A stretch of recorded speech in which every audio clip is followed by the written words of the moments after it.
Welcome back to the Frederick Family Acre. My name's George. And my name's Katrina. And we are a 1-acre homestead in San Diego County, California, which is Zone 10A. It is about 62 degrees Fahrenheit here right now, which is 17 degrees Celsius. I Googled that for those of you that don't know Fahrenheit because I cannot actually convert it. This is actually our first garden tour of 2022, and I was looking back through our videos, and the last one we posted was actually in May of last year. So we're gonna make sure to do better about these because I really like to go back and watch them, and we're excited to take you guys along and look at what our garden looks like now as we begin to transition into summer. All right, so we're gonna start out by looking at our 5 raised beds.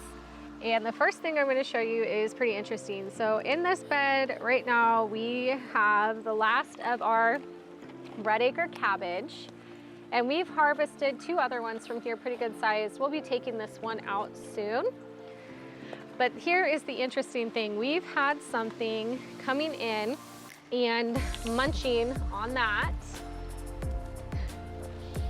And I just left it after the first nibbles happened, and we had other cabbages here and they weren't touched. As you can see, this one is still perfect. So whatever's been eating this has just been coming back and munching on the same one.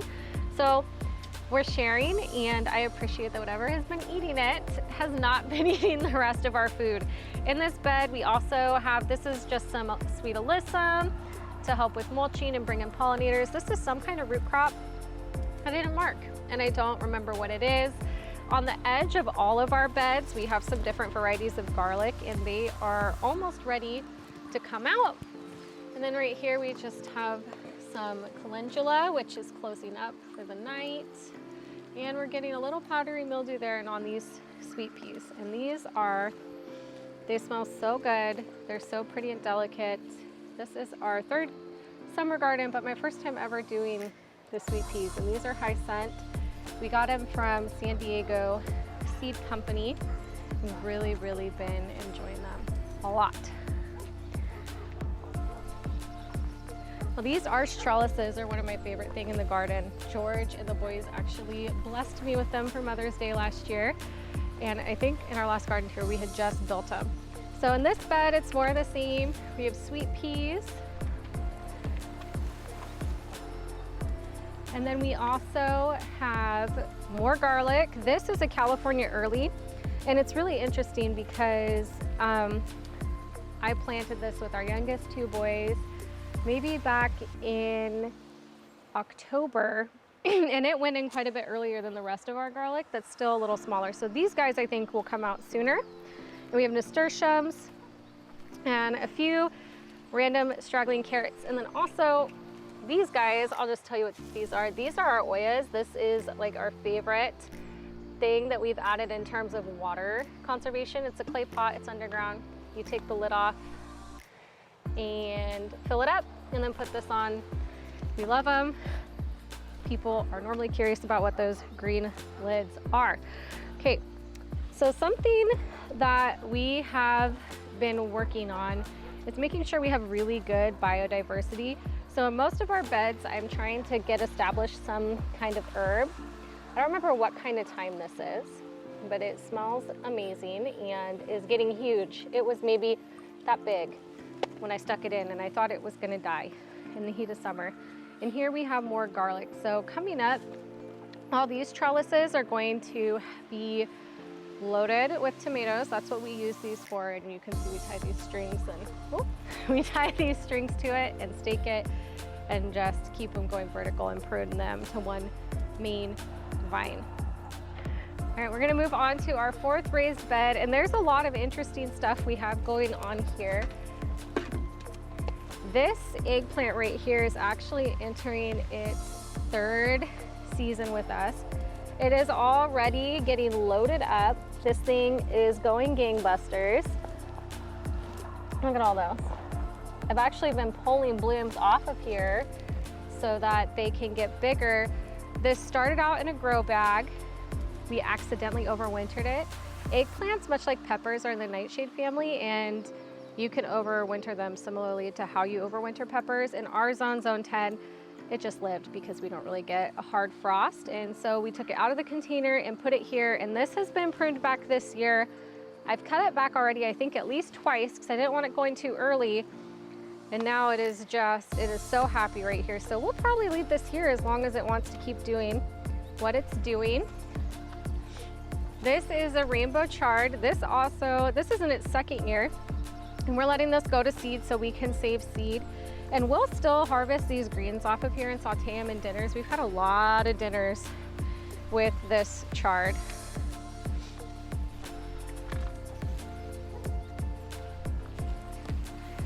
Then here we have more garlic. We just put in, this is a poblano pepper. It will probably stay here and we'll just overwinter it here. We probably won't dig it up since we can plant root crops and things around it in the fall. And also this spinach is coming in. I actually think this is coming in on its third year. We started this out in our garden tower by Juice Plus, which if you don't know what that is, we will link the video here. You can check out what kind of vertical growing system that is. And then we also have another variety of high scent sweet peas. I got a lot of these. I had a friend that was growing them last year and they were so beautiful. I just knew I wanted them. I actually put them in back in November or December, but they really didn't grow much. It was very slow going because it was still cold here until recently, and now they're getting big, and I'm hoping that they'll be mostly done by the time we're ready to transplant our melons out here, because we grow mini melons on these trellises in the summer. And another cool thing about the spinach, even though you can't see me, this was once taller than me, and I'll see if I can find a picture to show that. But we measured it and it was like a good solid 2 inches taller than I am, so like 6'6" roughly, I think is what we measured it at. This is our fifth and final raised bed of this type. And in here we have a lot going on because we have started to already slowly transition this. As soon as I harvest out the leeks and the garlic, we're gonna add compost, add worm castings, and then get this remulched. You'll notice this bed does not have mulch, the other beds do. And in here we have, like I said, leeks. These are leeks, it's our first year growing leeks, and these guys are pretty much ready too. So we have a lot that we're gonna be taking out of here. I try and just harvest things as we need rather than bring it all in at once. Especially in our zone, it's really nice that we kind of don't have to hustle to get everything in at certain times. So we have a little bit of forgiveness there. We have these two basils that are left over from last year. This is more of that biodiversity I've been talking about, where we have flowers and herbs all in the same bed. You'll see some more alyssum. I really like having this as a living mulch and in the understory, and hoverflies and a lot of beneficials love this type of flower formation. And on the end we just have two kinds of sage. I really love this variegated one. So pretty. I never knew how many different kinds of plants and spices there were and varieties until we started doing our gardening. And then this last guy in the corner here, which I might move, I thought I had put a sunflower seed here. Obviously this is some kind of squash. So I don't know if some little animal traded me. Last year, we actually had an eggplant, no, our first year gardening, we had an eggplant that magically turned into sunflower. So I think the seedlings got exchanged by a bird. Or by a child. Or by a child. Or by an us. No, it was definitely marked eggplant. That was our first year gardening. And in here we have 3 tomatoes. We did not want to wait for all our starts.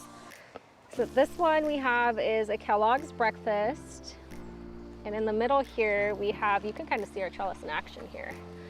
So what we do is we put a stake underneath and plant the tomato on top really deep, and then we just wrap the twine around it as it grows, and that holds it up. And it's worked really well for us. We started using these. Did we use these the first year? No. So it was last year. Yeah. So we built one and we liked it so much, we did more. And they work really, really good for this. And that is all of our raised beds. Sure, just gonna go ahead and show you the other few things we still have going on in the garden right now, which is actually surprisingly a lot for early May, but like we mentioned before, we are in zone 10, so very warm all year long. Basically do it all.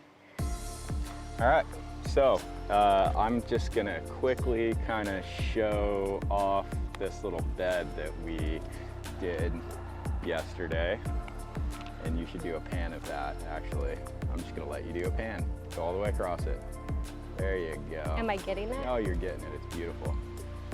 This is beautiful. Well, that's the bed that we put together yesterday. We'll have a video up of that.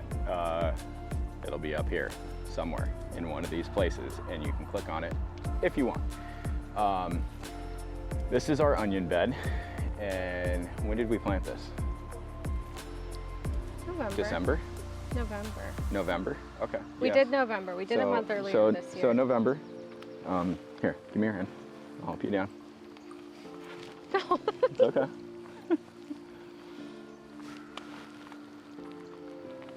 All right. So, you can see here, and I don't even know what this is. Squash. It's a volunteer. Squash. Volunteers there from last year. So this is the start of our onions. These are Texas yellow something or other. Anyways, it's a yellow onion. We actually planted onions last season, and they did really poorly because they were long day onions and we needed short day onions. So you can check out that video too if you want. Moral of the story is they were like this big, and this year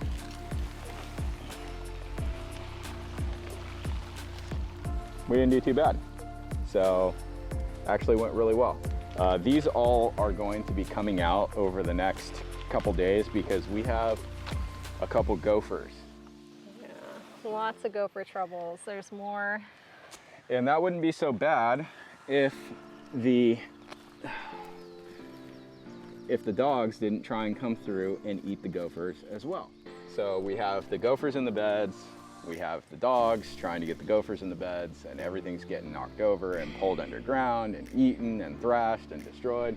Anyways, these are now going to seed, which is really cool. I'm very excited about that. This year I think I would like to try seeding our own onions and doing it kind of the long way. This variety is a red Creole, and they're delicious. Yeah, we have been harvesting these. Yeah, yeah. And we have white onions right here. Rosemary, just kind of growing.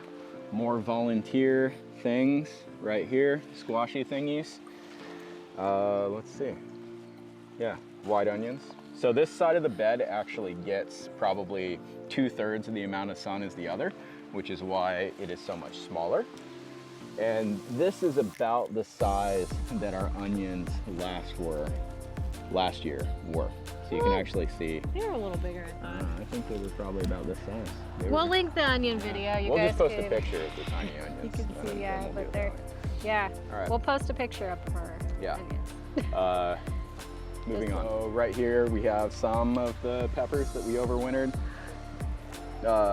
4 out of I think 40 seeds that we have kind of starting. Oh, well, let's see. We could probably find it. Oh, babe. Find a Tater's Precious. Can we? Can we find? Ooh, we found a Tater's Precious. So, potato right there, growing in, nice, wonderful. Zoom. Go closer. I think probably good. There we go. You can kind of see it right in there. So we're trying to get our potato game kind of on lock and get a system going where we can have 2 or 3 grow bags going at any given time. So we're able to kind of get that into our diets more frequently. Help with bread, flour, make things go further, etc. And then behind us on the other side of our fence, you can see we have our green stock and our Tower Garden project. Back there. Tower Garden 2 and Tower Garden project. We'll show you guys more about those later. We are still using them.